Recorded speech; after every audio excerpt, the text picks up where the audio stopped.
नमस्ते दोस्तों, कैसे हैं आप लोग। तो दोस्तों आज हम पढ़ने वाले हैं राम रहीम की कॉमिक्स भारत के बेटे, जो कि इससे पूर्व कॉमिक्स तिरंगे की कसम कॉमिक्स का अगला भाग है। भारत के बॉर्डर सिक्योरिटी के विशिष्ट अफसर कर्नल राघव राम के पिता का अपहरण करने के लिए चीनी सीक्रेट सर्विस के चीफ तुंग ने भारत की कुछ कुख्यात बदमाशों का सहारा लिया और उन बदमाशों ने उस समय कर्नल राघव का अपहरण किया। जब राम रहीम अपने एक दोस्त के घर उसकी बहन की शादी में गए हुए थे, तो जब राम रहीम के लौटने पर सारी जानकारी मिली तो वे अपहरणकर्ताओं की खोज में लग गए। अपने ही घर में एक स्थान पर उन्हें एक कुख्यात बदमाश बिरजू का बटुआ मिला और वे उसके सारे चीफ मुखर्जी की मदद से उसके अड्डे पर जा पहुंचे। फिर बिरजू के उस्ताद भीमा से उन्हें जो जानकारी मिली उसे जानकर वे चौंक उठे। भीमा के अनुसार उनके पिता का अपहरण चीनी जासूसों ने किया था, जिनका अड्डा भारतीय समुद्री सीमा में ही मौजूद एक वीरान पहाड़ के गर्भ में बना हुआ है। राम रहीम पर ने एक स्टीकर किराए पर ली और उसमें बैठ गए। फिर क्या होता है, प्रस्तुत चित्र कथा में पढ़ें। इससे पूर्व का संपूर्ण हाल जानने के लिए पढ़ तिरंगे की कसम पढ़ना न भूलें। राम ने स्टीमर स्टार्ट किया और स्टीमर समुद्र का सीना चीरता हुआ आगे बढ़ गया। लगभग 1 घंटे की समुद्री यात्रा के पश्चात, राम भैया वह देखो, शायद इसी पहाड़ के लिए भीमा ने कहा था। हाँ कहा तो था, लेकिन मुझे विश्वास नहीं हो रहा कि इसके गर्भ में भी कोई अड्डा बना सकता है। कुछ देर बाद उनका स्टीमर उस पहाड़ की तलहटी से जा लगा और वे स्टीमर से कूदकर एक चौड़ी समतल चट्टान पर पहुंच गए। राम भैया यहाँ आसपास तो कोई हलचल नहीं दिखाई दे रही। हमें ऊपर चढ़ना होगा, हो सकता है ऊपर से ही उन्होंने भीतर घुसने का मार्ग बनाया हुआ हो। लेकिन 1 मिनट ठहरो, पहले मैं स्टीमर को किसी चट्टान से बांध लूँ। स्टीमर को बांधने के पश्चात दोनों पहाड़ के इर्द गिर्द पड़ी चट्टानों का सहारा लेकर ऊपर चढ़ने लगे। अचानक आधी ऊंचाई तय करने के पश्चात रहीम को अपनी दाईं ओर कुछ दूरी पर एक विचित्र सी वस्तु चमकती दिखाई पड़ी। अरे भैया वह देखो, कोई वस्तु आंखों में चमक डाल रही है। ओह, कोई शीशा मालूम पड़ता है, लेकिन शीशे का यहाँ क्या काम, जरा देखो तो। इधर पहाड़ के गर्भ में बने चीनी स्टेशन जयपुरा के कंट्रोल रूम से राम रहीम की एक एक गतिविधि पर उस समय से निगाहें रखी जा रही थी जब वे स्टीमर से उतरकर पहाड़ की तलहटी पर पहुंचे थे। उफ, उनकी दृष्टि हमारे एक गुप्त कैमरे पर पड़ गई और वह शायद अब वे उसे नष्ट करने जा रहे हैं। उधर, यह तो कोई छोटा सा गुप्त कैमरा मालूम पड़ता है भैया। क्या? फिर राम ने उस स्थान पर पहुंचने में देर नहीं लगाई। वास्तव में यह कैमरा ही है। लगता है यह कैमरा इस पहाड़ के आसपास होने वाली हलचल पर नज़र रखने के लिए लगाया गया है। तो इसका मतलब ये है कि ये वास्तव में चीनी का अड्डा कायम है। बिल्कुल, और यहाँ साथ ही यह भी समझ लो कि ये हम दुश्मनों द्वारा देख देख भी लिए गए हैं, मारे गए। तब तो वे अब तक हमारी मौत का इंतजाम भी कर चुके होंगे।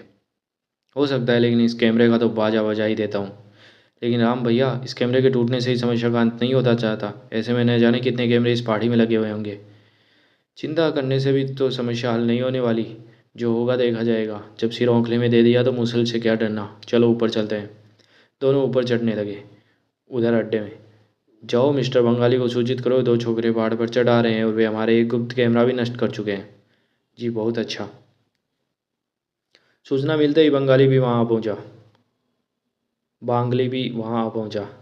अरे राम रहीम, ओह ये कमबख्त यहाँ कैसे आ पहुँचे।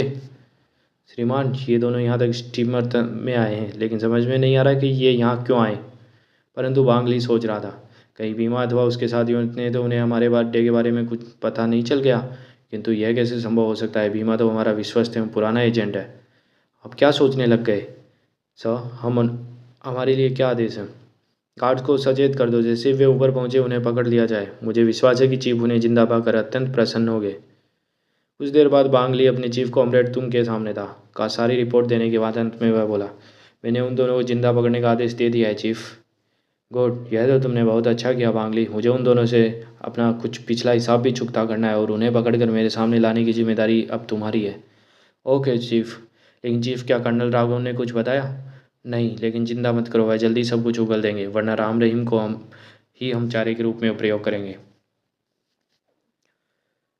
मैं भी यही कहना चाहता था चीफ। राम रहीम ने यहाँ आकर स्वयं हमारी मुश्किल आसान कर दी, लेकिन साथ ही मुझे इस बात का भी आश्चर्य है कि वे दोनों यहाँ तक आखिर पहुँचे कैसे। ओह, यह बात तो मेरे दिमाग से भी निकल गई। तुमने कर्नल राघव के मामले में किन लोगों से काम लिया था। अपने सभी उसी विश्वस्त एवं पुराने एजेंट भीमा से चीफ। परंतु मुझे विश्वास नहीं होता कि उसी की मदद से ये दोनों यहाँ पहुँचे होंगे। वह कट सकता है, लेकिन आसानी से झुक नहीं सकता।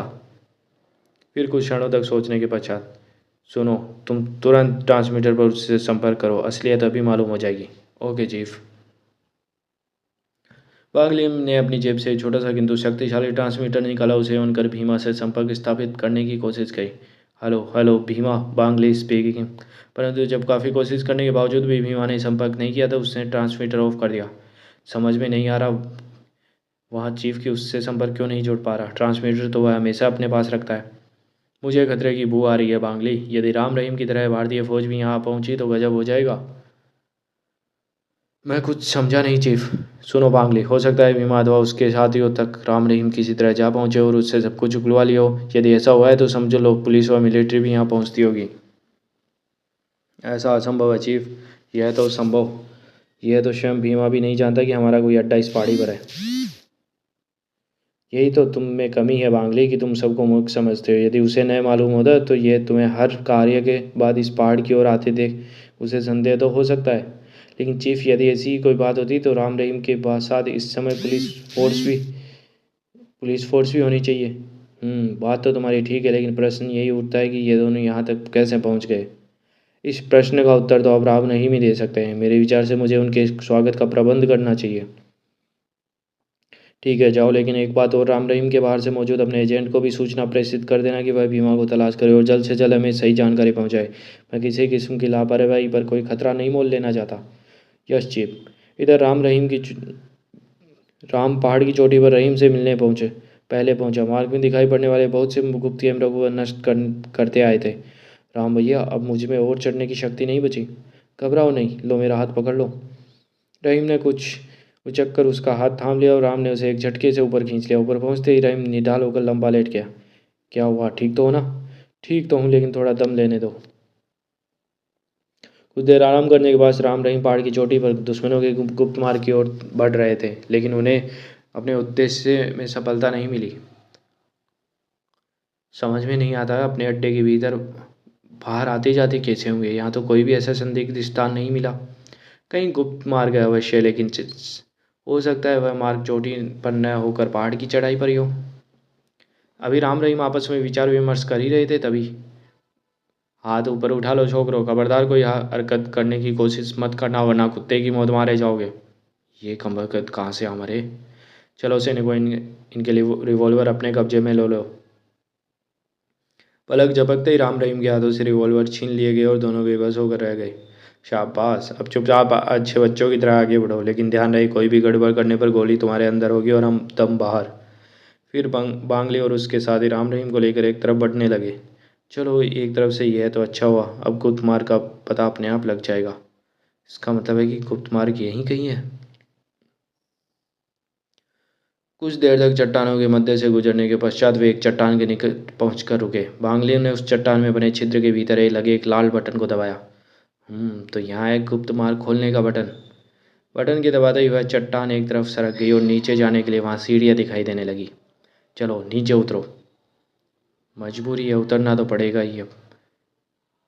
फिर से वे खामोशी से सीढ़ियाँ उतरने लगे। पहाड़ के गर्भ में पहुंचने पर ओह, इतना खुफिया अड्डा और प्रकार के आधुनिक उपकरणों से सुसज्जित गजब का बनाया है। ऐसे अड्डे की तो सपने में भी उम्मीद नहीं की जा सकती। तभी बांग्ली सैनिकों को संबोधित कर बोला, तुम इन्हें कोठरी नंबर 5 में पहुंचा दो, मैं कॉमरेड को खबर करता हूँ। लेकिन ध्यान रहे ये दोनों ही खतरनाक किस्म के लड़के हैं, तो इनकी निगरानी में किसी प्रकार की लापरवाही नहीं होनी चाहिए। ठीक है श्रीमान, हम समझ गए। फिर सैनिक राम रहीम को लेकर कोठरी नंबर 5 की ओर चल पड़े। बांग्ली कॉमरेड तुमको खबर देने विपरीत दिशा में चल पड़ा, इधर स्टेशन जेबरा के ही एक हिस्से में। कर्नल, अब भी वक्त है, तुम अपनी देख रेख में दक्षिणी सीमा पर बने खुफिया सैनिक अड्डों के बारे में हमें बता दो, वरना मार मार कर तुम्हारे शरीर की एक एक बोटी उधेड़ दी जाएगी। नहीं, हरगिज नहीं, चाहे तुम मेरी चमड़ी उधेड़ कर खार में भूस भर दो क्यों ना भर दो, मैं अपने देश से गद्दारी नहीं करूँगा। रस्सी जल गई लेकिन बल नहीं गया। फूचिंग, तुम इसे अब इतने कोड़े मारो कि इसकी खाल खून खोलकर बहने लगे, और सांगची, तुम इसके शरीर को गर्म सलाखों से तब तक दागो जब तक इसका पूरा शरीर बड़े बड़े छिद्रों से भर ना जाए। जो आज्ञा श्रीमान। और दोनों जल्लाद अपने अपने कार्यों में जुट गए। तभी ठहरो, खोल दो इन्हें। ओह कॉमरेड, लेकिन कॉमरेड, मैं जानता हूँ तुम क्या कहना चाहते हो, लेकिन जैसा मैं कह रहा हूँ फिलहाल वैसा ही करो। बेहतर है कॉमरेड। शीघ्र ही कर्नल राघव को बंधन मुक्त कर दिया गया। कर्नल, तुम्हें हमारे इस व्यवहार पर आश्चर्य अवश्य हो रहा होगा। बिल्कुल नहीं कमीने, मुझे विश्वास है तुम्हारे दिमाग में मुझसे फौजी भेद उगलवाने का अन्य कोई तरीका आ गया होगा। हा। वास्तव में तुम समझदार हो कर्नल, परंतु क्या तुम यह नहीं पूछोगे यह नई तरीका आखिर कौन सा है और कैसा है? वह तरीका कैसा भी हो, लेकिन तुम लोग मेरा मुंह नहीं खुलवा सकोगे। इस बार तुम जरूर मुंह खोलोगे कर्नल, क्योंकि कोई भी बाप अपने बेटे को अपनी आंखों के सामने बेमौत मरते हुए नहीं देख सकता। क्या मतलब? मतलब यह कर्नल कि तुम्हारा बेटा राम और उसका दोस्त रहीम इस समय हमारे कब्जे में, तुम्हारी ही खोज करते हुए वे यहाँ आए थे, लेकिन बेचारे फंस कर रह गए। नहीं नहीं, तुम झूठ बोल रहे हो, मैं तुम्हारी बात पर जरा भी विश्वास नहीं कर सकता मक्कार। अपने लड़के को देखने के पश्चात तुम्हें मेरी बात पर विश्वास हो जाएगा कर्नल, फिर उसकी ज़िंदगी या मौत का फैसला तुम्हारे हाथों में होगा। ऑफिसर, ले चलो इसे कोठरी नंबर 5 में। Okay comrade. जब कोठरी नंबर 5 में बंद राम रहीम की दृष्टि सामने से आते कर्नल राघव तुंग और बांगली पर चीनी सैनिकों पर पड़ी तो अरे डैडी, ओ अंकल, अब कुत्तों ने क्या हालत कर दी उनकी। डैडी, अंकल, मेरे बच्चों, हा। अब तो तुम्हारे हमारी बातों पर पूरा विश्वास हो गया ना कर्नल? अब इनकी और तुम्हारी भलाई इसी में है कि तुम अपने गुप्त फौजी अड्डों का रहस्य हमें बता दो। हरगिज नहीं, अपने वतन के ऊपर मैं ये दो क्या सैकड़ों लड़कों को कुर्बान कर सकता हूँ। जल्दबाजी में फैसला करना अच्छा नहीं होता कर्नल। हम तुम्हें सोचने समझने के लिए पूरे 24 घंटा का समय देंगे। उसके बाद भी यदि तुम्हारा यही फैसला रहा तो इन दोनों गिलासें तुम्हें तोहफे के रूप में दी जाएगी। ऑफिसर, ले जाओ इसे और उस कोठरी में डाल दो। जब के सैनिक कर्नल राघव को लेकर चले तो कॉमरेड तुम राम रहीम को संबोधित करता हुआ बोला, मेरे विचार से तुम दोनों कर्नल की जिद और मुक्ता नहीं करोगे। क्या चाहते हो हमसे? फिलहाल तो सिर्फ इतना जानना चाहता हूँ कि तुम्हें यहाँ के बारे में जानकारी किससे मिली। ध्यान रहे, झूठ बोलने की कोशिश की तो तुम्हारे पिता की जो समय दिया गया है उतने समय तक यातनाएं भी सहन करनी पड़ेगी। तुम्हारे चूहे एजेंट भीमा ने। कुछ सोचकर राम ने फिलहाल सच कहना ही उचित समझा, और वह इस समय हमारे चीफ की कस्टडी में यहाँ के बारे में सब कुछ उगल रहा होगा। फिर क्या होगा इसका तुम स्वयं अंदाज़ा लगा सकते हो। अतः भला इसी में कि मेरे पिता को छोड़ और हमें तुरंत आज़ाद कर दो और यह स्टेशन खाली कर अपने देश वापस भाग जाओ। खामोश बदतमीज। क्यों घबरा गए क्या? पांगली, तुरंत एजेंटों को खबर कर भीमा को खत्म करने का प्रबंध करना, वरना इस पिद्दी से छोकरे की बात साफ सच हो जाएगी। अभी लीजिए कॉमरेड। तभी एक सैनिक तेजी से चलता हुआ वहाँ आया। क्या बात है फुचिंग, क्या कोई नई खबर? Yes comrade. हिंदुस्तान से एजेंट जिसे का संदेश आया कि भारत में हमारे एक स्थानीय पिट्ठू भीमा ने पुलिस कस्टडी में आत्महत्या कर ली। वाह, वास्तव में तुम बड़ी अच्छी खबर लाए हो। खुश हो लो सुअरों, जब हमारा दाव चलेगा तब हमारे सारे दांत पेट में घुस जाएंगे आपके। तुमने भी सुन लिया ना छोकरो, जिस मुसीबत में तुम हमें डरा रहे थे वह अपने आप खत्म हो गई। अब तुम्हारे अलावा कोई भी हमारे अड्डे के विषय में नहीं जानता। तुम दोनों से मुझे बहुत से पिछले हिसाब चुकाने हैं, लेकिन अभी तक नहीं। अभी नहीं बच्चों, 24 घंटे बाद। चलो मांग जांगली।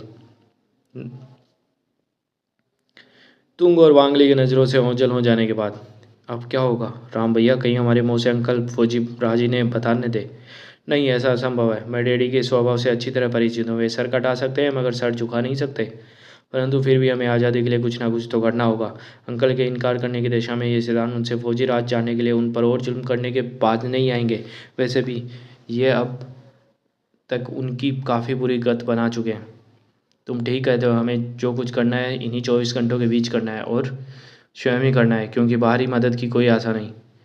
परंतु कुछ करने के लिए हमें सबसे पहले इस कोठरी से बाहर निकलना है, जो कि पहरेदारों के रहते संभव नहीं। ठहरो, मुझे कुछ युक्ति सोचने दो। ठीक है, तुम भी सोचो और मैं भी अपनी खोपड़ी चलाता हूँ। फिर दोनों वहाँ से निकलने का कोई उपाय सोचने लगे शीघ्र ही। आइडिया। रहीम, मेरे दिमाग में एक बढ़िया आइडिया है, कान इधर लाओ जल्दी। रहीम तुरंत राम के निकट गया और राम धीरे धीरे उसके कान में कुछ कहने लगा।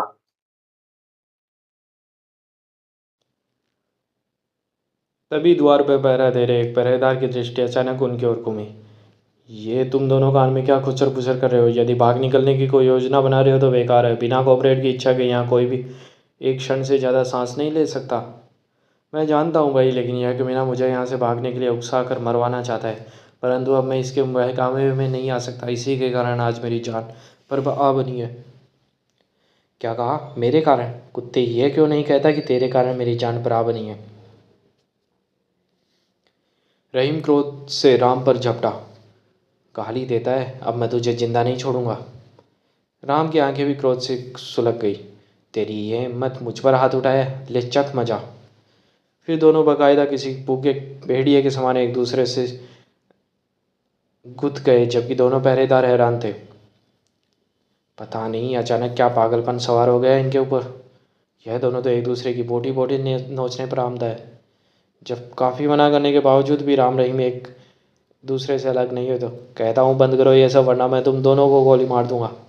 नहीं दोस्त, भूल से भी ऐसा मत कर बैठना, वरना कॉमरेड हमें कच्चा चबा जाएंगे। कर्नल से फौजी भेद उगलवाने के लिए इन दोनों को जिंदा रहना बहुत ज़रूरी है। ओह, फिर द्वार खोलकर एक को तुम संभालो, दूसरे को मैं संभालता हूँ। द्वार खोलकर वे दोनों राम रहीम की ओर बढ़े। हटो दोनों अलग, वरना हम हमारे अब तो हमारे हाथों पीटोगे।